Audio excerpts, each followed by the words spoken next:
looking at Learning Unit 2, Theme 3, Developing Effective Lessons. Now, we all know that lessons don't just happen. It actually takes a lot of planning and preparation to make a great lesson. So there are four phases to a lesson.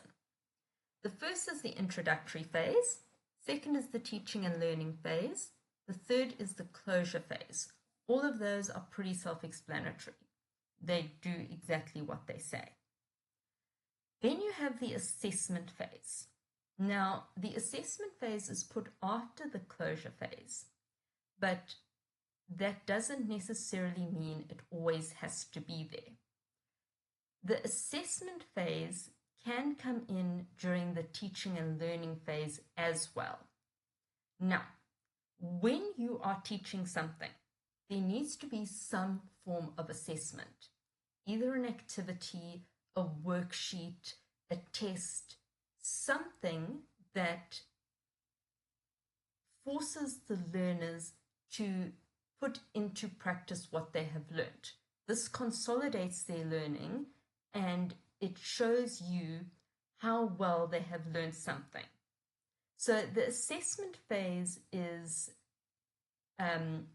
not as structured as the other three phases, as it can fit in the teaching and learning phase, it can fit in after it, it can do both. So the assessment phase is the phase where you assess how the learning is going. So you use that at your own discretion. So let's go on to the introduction phase. The introductory phase, this is what sets up the whole lesson. If you don't have an introductory phase, your lesson is likely to be slightly chaotic. What you want to do is you want to prepare the learners for the lesson ahead. So you want to greet them. This creates a definitive start to the lesson, lets them know that the lesson is starting. Now, a review is optional. If you're starting something new, you don't need a review. But if you are carrying on from something that you had started previously, this is the time to do the review. So it can be a very short. If you remember in the last lesson, Romeo was just about to marry Juliet and his friends had no idea what was going on. Juliet had made arrangements to sneak out to the church. Something like that. Now, you can put the review immediately after the greeting, or you can put it at the end of the introductory phase. None of these suggestions for the introductory phase are set in stone.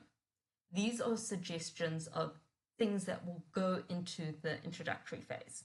Greeting always first, but thereafter you structure your introductory phase to suit your lesson.